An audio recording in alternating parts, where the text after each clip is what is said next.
Hello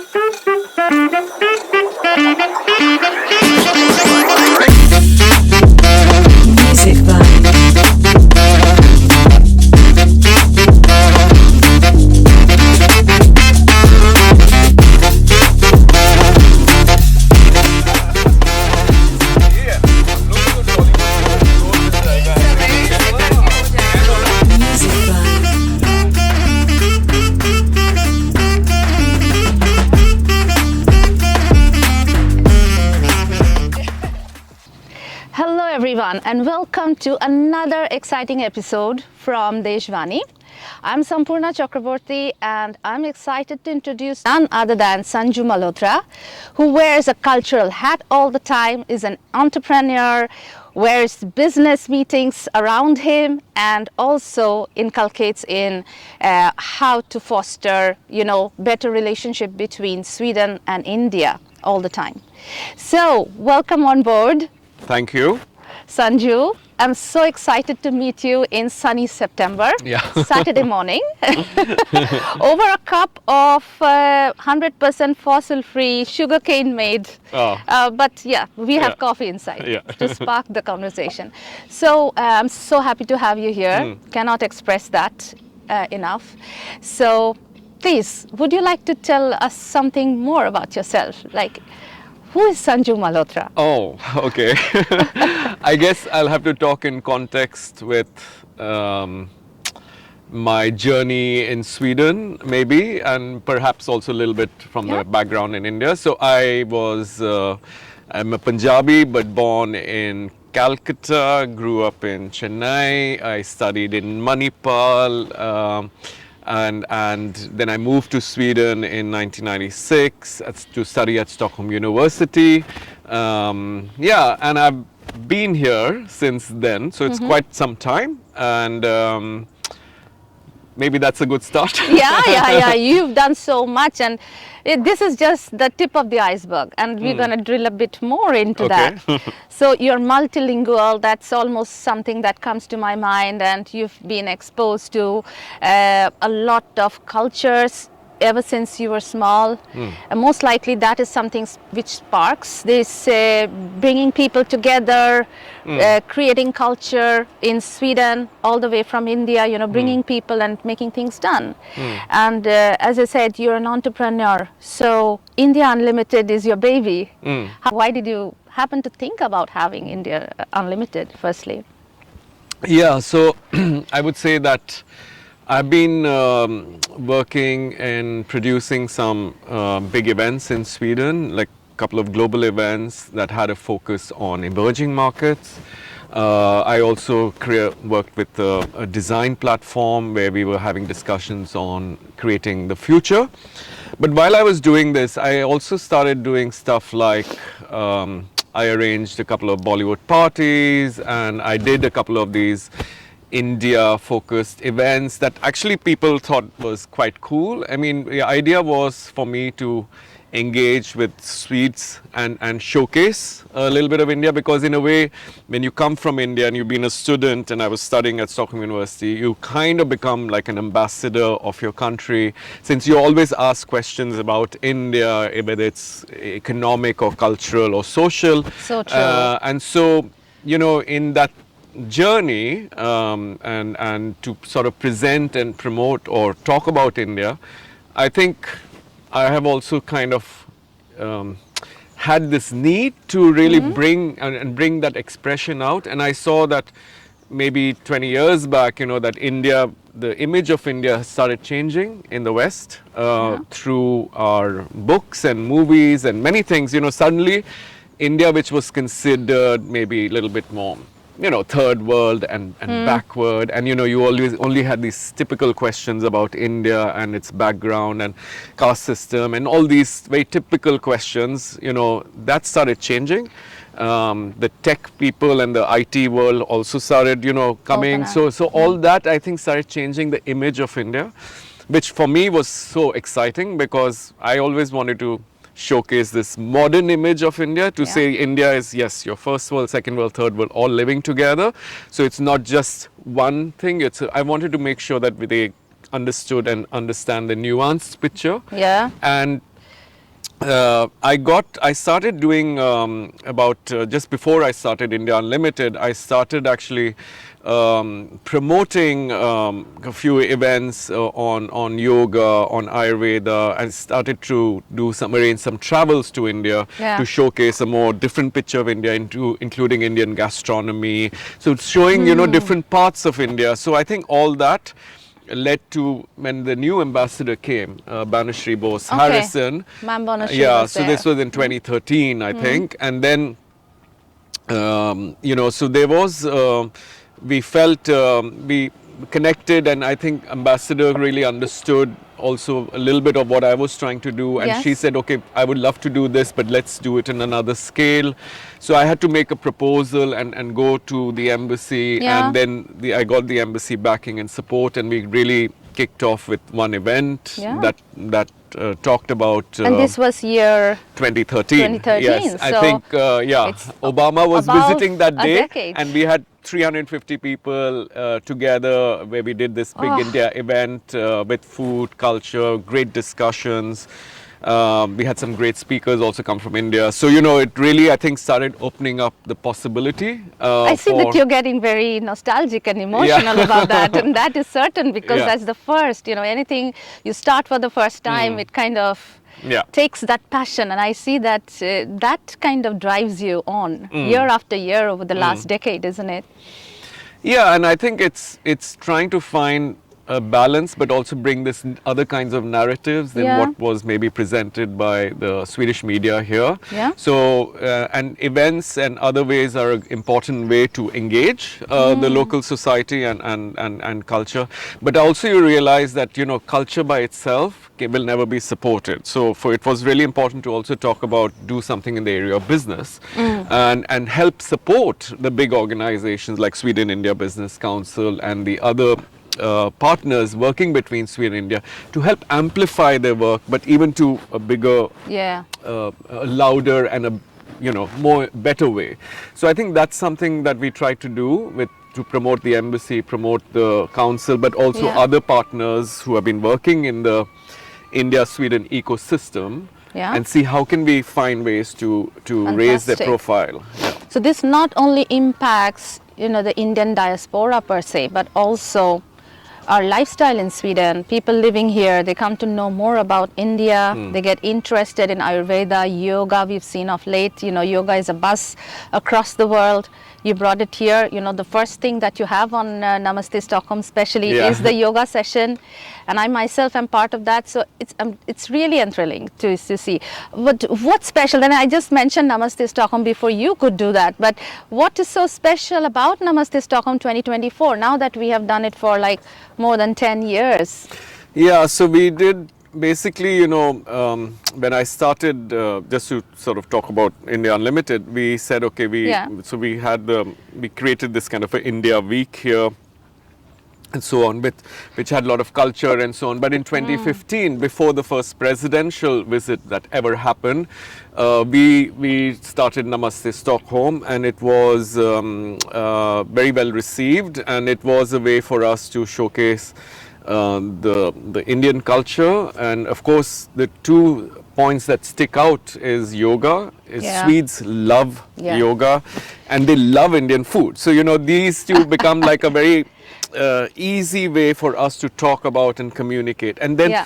on that, of course, we gave the opportunity then to all these Indian diaspora to showcase their culture. Yes. And I think a lot of these groups that started then in 2014, 2015, they were just in their infancy. There were Yeah. some that were there from before, some professional groups and so on.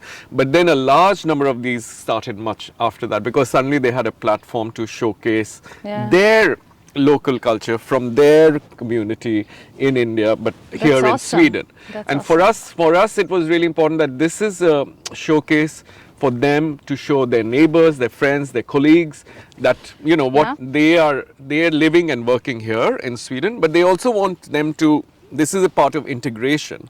You also are proud of your identity and who you are, and you want to bring that forward. But at the same time, you're also taking in and accepting the culture you're living in. And I think it's a beautiful way to integrate into the local Such culture a by making platform. sure that you invite Yeah.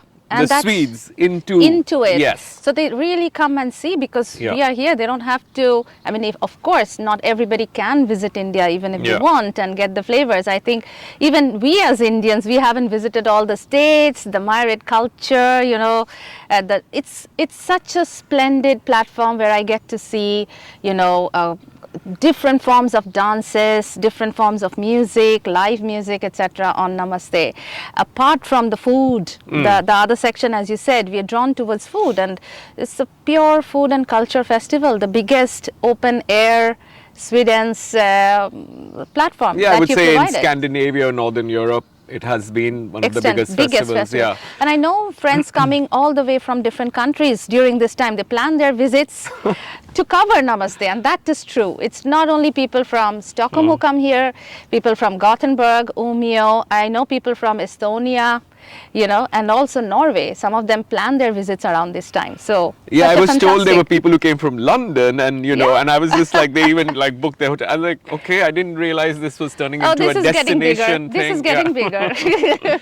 Yeah, Yeah. yeah. And the other thing, I think, for us, the deeper meaning with doing Namaste is it's to showcase the soft power of India, and it's a branding project for India in Sweden, and that's why we said we must do it in the heart of the city. That's Yeah. why Kungsträdgården is in the heart of the city. I Yes. mean, you know, it's something. So we also wanted to make sure that it's up front, it's there, and it's a great way to showcase. Yeah. It was also a way for us to do some lobbying, for example, to get direct flights started between the countries, to get also to make Swedish politicians understand the role of Indian diaspora out here. So I think there is a much more deeper meaning in the terms of what we are actually doing. And I mean, from that, it's more like a strategic communication platform. There's a bigger thought Yeah. behind. Absolutely. And that's what drives us, you know, to do this. That Yeah. there are deeper things behind what's been seen, and Yeah. that's, I think, what's the tip of the iceberg. We see on the top, but there we have implications down there. We want to change the way Yes. people think and also nurture the business ties, etc. So fantastic. What else does India Unlimited do apart from this? Yes. I know that in coming months you've got some programs coming up. So the other thing is we organize the Business Day. It's now it's called the India-Sweden Innovation Day. We've had it based on different themes. India-Sweden Innovation Day, India and Sweden, the two prime ministers signed in 2016 a partnership on innovation partnership. So and also, you know, in terms of green transition, these are two important areas when it comes to innovation and sustainability. So these two events, the India-Sweden Innovation Day and Namaste Stockholm, are flagship events for the Embassy of India. And we've been very grateful to the embassy for that support and to basically make sure that we have this. But it's also very important for us to engage then the business community. Okay, so culture, business, I mean, so much work you're doing, Sanju. And let's be honest, a regular life here in Sweden, we really have to do a lot by ourselves. So how do you balance this workload, this pressure? I'm sure there are last minute withdrawals, you know, sanctions to take, budget approvals to do. How do you handle this? What's the secret? Yes, it is. It's a pretty high pressure cycle of work that happens every year. But I'm very grateful. I have like a really good support system in terms of colleagues and friends who are supporting to make, without that help I won't, if I was thinking this doing by myself, I find it difficult. So I have really good like partners and colleagues to support. So that is one important thing. So, but of course it's a challenge, but I live also in a beautiful country with a beautiful nature. So I think, you know, finding that balance is doing these nature walks and cooking good Fantastic. meals and sharing that with friends and so on. So they are ways to let off the steam, but also keep the ball rolling at the same time, you know. Collaboration is Collaboration. critical for it's also a very Swedish model because you know you can't do anything yourself. No. If you don't have The community working community together. collaboration, and I think when we started the platform also that was critical. We had met so many people before we started. We were told this will not succeed, this will not happen. And at that time, then the ambassador, came up with a word called optimation. With optimism and determination, we did it. But it was, we were like working against what people were thinking that this will never come through. It will never happen. That's so powerful. When you say optimism and determination and not giving it up. Yeah. I think that's a big learning from you today. Yes. Like you're running such things for the last 10 years, such successful events, which impacts not only the Indian diaspora, but also the Swedish society here at large. And yeah, it wouldn't have been an easy cakewalk, for sure. No, and everything takes time, and you also need to understand the cycle of things that work and how they work in Sweden. So, to do all that lobbying and all, we started in 2013, and one of the results, clear-cut results, was we had the first presidential visits that happened in 2015. So that was a huge thing that happened between India and Sweden. But other than that, I think we had also in 2017 the first, the city of Stockholm Culture Festival. The theme was India. We had among others like Zakir Hussain and others who came down from India. And it was a 5-day festival. It was attended by over 650,000 people. Yeah. And Air India started flying directly with the first all-female crew. So it was really historic things that have happened because of this kind of strategy and work that we've been doing. So it was a consciously working towards that, I mean, as I mentioned earlier, it's a lot of strings and it's a lot of things to hold, and at the same time try to balance. Yeah. But there were few moments, when we did our first event in that first year, we brought Vogue from India here. We took over a lobby of a hotel and brought Indian furniture and design. So we did fashion, we did design, we showcased modern Indian culture to Sweden, and over the years we've been bringing very interesting people and great minds to showcase here. So I think all that has contributed to how you can bring a more nuanced picture in the image and create more relationship. I think today the trajectory of India-Sweden relationships is a completely different level than what it was when we started 10 years back. And it needs that foundation. I think that's super good. Well, Sanju, what were some of the stepping stones which brought you to what you're doing today?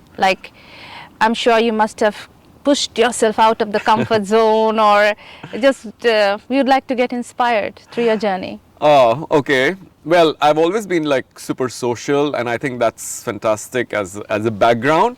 So when I came here and I started studying at Stockholm University, so I took a lot of initiatives. I started working at the International Pub, and even started at one point managing the pub, where we would do different kind of themed events. So there was, in a way, we were already doing this kind of themed events and so on at the International Pub at Stockholm University. I think all that led to maybe other things that I've done. For example, I did a competition with this Hemma Kocktävling, which is like a home chef competition. So I was a finalist all over the news with Svenska Dagbladet and so on. Then I've also done something on SVT with Indian food and so on. So TV4 also, I think, and then I mean, these are just because I got interested in showcasing India and Indian food and so on. I mean, to be honest, I couldn't even cook when I came here, but then I had to learn, and I had to and I started even giving cooking classes. I have taught at least 3,000 Swedes how to cook Indian food. So I've done a whole lot of things to step outside my comfort zone, but so all this for me is working in parallel, and So you've tried So that is something I want to hook on to, that if we still got like someone doing this who doesn't know cooking at all, have come here, is no longer like a known chef here, but he tried his hands on it. He's done some master classes. So this is an opportunity for many living here. I even created a Indian-Swedish crossover cuisine, and I called myself like a chef artist doing that, because, you know, I was, and I won this global competition with Finna, and I traveled to 10 countries and blogged on food and drink. So yeah, so all these things are like, it's a passion, but at the same time, it's something that people feel like it's innovative, it's new. It is, and it was a way for me to connect, you know, outwards. So yeah, it's been like super fun doing all that, you know. Amazing. Amazing. The more I'm talking to you, you know, I'm trying to drill out what is inside and what has been your journey. Like, fantastic. For sure, it must have not been easy though, but your passion and drive pulled you through. And yeah, and of course, you know, it's always in friends and networks supporting, and people sort of, if they like what they see and they want more of that, then, you know, then you have an audience also. So it's all that. And I've been very focused, of course, on trying to get more Swedes to open up their minds and hearts to India. And like, you know, when the Parsis came to India and they said to that king, you know, in Gujarat, like, okay, we will be the, like, the sugar in your tea, you know, and like that, I want to say we'll be, the Indians will be the honey in the Swedish coffee. And this is, you know, maybe that's my sort of vision, to say that we are contributing and not taking anything away, but we want to, and maybe co-create and create new things together. Fantastic. Fantastic way of putting it together. Thank you. Thank you. Yeah, indeed. And for such big events, I'm sure that budget becomes a big factor, right? How did you work through that? What were your supporting agents? Yeah, it's always a challenge, because, you know, to be very honest, to get sponsorship for culture is like really very, very difficult. So, you know, for me, the focus was very much on the business side, but taking the skimming off the business part and putting it into the culture, or maybe kind of co-creating a value between those two, was one methodology that has worked, that has supported why we could every year invest into the cultural part of it. But it's never easy, and, you know, with the economy going up and down, you never know what's coming. There's no guaranteed support. It's something we have to work on every year. So it is very, very challenging. And sometimes, you know, if you're very lucky, our first event, I had no money, no nothing, but the hotel where we did it, I knew them because I worked with them before, and then they actually sponsored that whole event, location, food, wine. And I could host an event for 400 people, you know. So sometimes you have to get lucky, and so you never know. But if they're people who believe in you and your story and what you're trying to do, then I think they are people who back you. It's never easy, because you have to put yourself out there. And test the water. But and of maybe course be a bit vulnerable, be authentic, and reach out in your authentic style. And I want to also share a story. I mean, when I was a student, I mean, I was not, you know, you don't have hardly get any money from India to survive here and all that. And because I was working in the international pub, and I got a chance to go to the Nobel dinner, I mean, everything from the hat to the suit, everything was borrowed. I had to even borrow the money, the bus money, to go there. So I'm just saying, like, it was like a Cinderella story, but, you know, I mean, these are experiences in Sweden. It's never been like a smooth ride. It goes up and down. There's been tough periods and there've been good periods. So it's part of life, I think. You just have to take it from that perspective. Yeah, and what next, Sanju? Like, what's in the pipeline? What are the next events you're planning? Yeah, so our next event is the India-Sweden Innovation Day. And the theme this year is also on green and inclusive transition. It's on the 14th of October at the Radisson Blu waterfront. So yeah, it's pretty exciting, and I think we'll have a really exciting lineup of speakers and business leaders and thought leaders and policymakers coming together. And is it an open event? Like it's an open event, yes. And of course, if you are working within the India-Sweden business ecosystem, you know, it's open for people to register and come, or you can follow it online if you're in India. Yeah. So we also try to encourage that, and we do this in partnership with the Sweden-India Business Council, of course with the Embassy of India and CII and other partners, and also the Swedish government is involved, the Ministry of Enterprise and Innovation, Vinnova and the Swedish Energy Agency, among others. So it is a joint collaboration between the different actors, and we try to put a focus on the most interesting and important areas, whether it's energy or transportation or Make in India or AI and digitalization. I mean, see, these are like critical areas, but also circular economy and, you know, sustainable cities. So it's a pretty interesting program. Right.